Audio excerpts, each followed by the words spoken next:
बिंदु के निर्देशांक ज्ञात कीजिए जो बिंदु -1 और 7 और 4 और -3 को मिलाने वाले रेखाखंड को 2:3 के अनुपात में विभाजित करता है।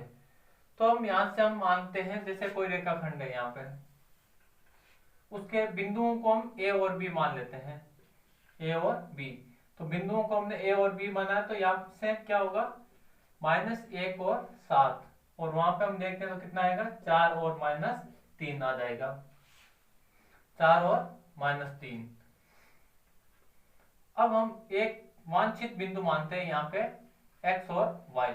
इससे जो है वो 2:3 के अनुपात में है, 2:3 के अनुपात में। इसको हम कोई भी बिंदु मान लेते हैं, P मान लेते हैं जैसे।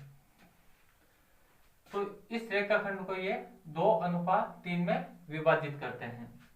तो यहां से हम देखते हैं अंत्य बिंदु कौन कौन से दिए गए हैं। अंत्य बिंदु है हमारे पास A और B। A है वो -1 और 7, और B कितना दे रखा है 4 और -3।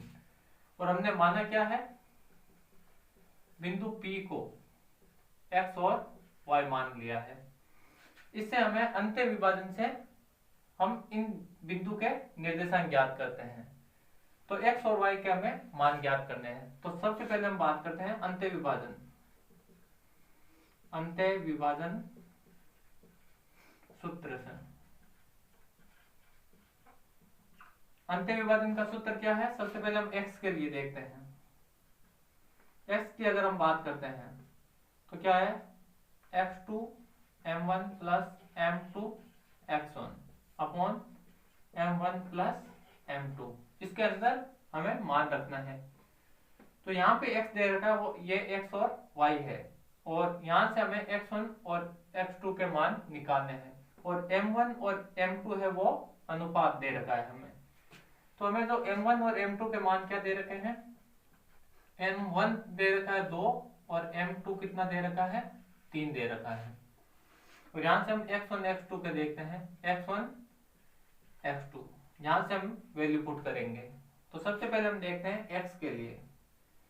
तो यहाँ पे दे रखा है x2 कितना है 4, और m1 की बात करते हैं तो 2 प्लस m2 कितना दे रखा है 3, और x1 है -1 अपॉन m1 + m2, तो दोनों को प्लस करना है, 2 + 3।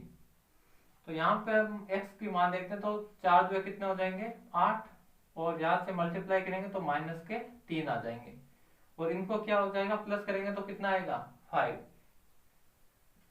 जब 8 में से 3 जाएगा कितना रहेगा 5, 5 में से 5 का भाग कितने बार 1। तो हमारे पास x का जो मान निकल कर आया वो 1 निकल कर आया है। इसी प्रकार हम y के लिए देखते हैं। y के लिए हो जाएगा y2 m1 m2 y1 upon m1 + m2।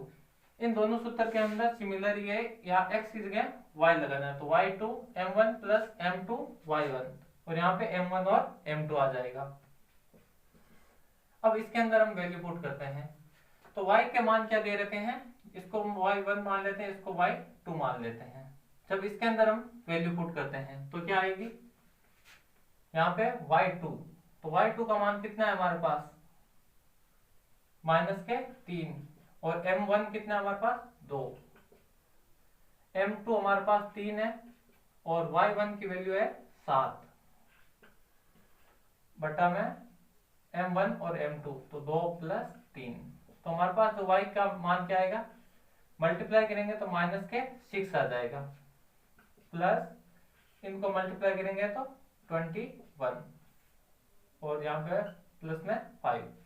अब 21 में से 6 जाएगा कितना रहेगा 15, 15 के अंदर 5 का भाग कितने टाइम 3 टाइम। तो हमारे पास x और y के मान निकल कर आएगा। x का जो मान है वो 1 आया है, और y का आया है -3। तो हम बिंदु के निर्देशांक क्या आए हमारे पास, बिंदु के निर्देशांक हमने x और y माना है, तो x का मान आया हमारे पास 1, और y का कितना आया 3। तो ये इसके निर्देशांक निकल कर आ जाएंगे। इस प्रकार आप इसको हल कर सकते हैं।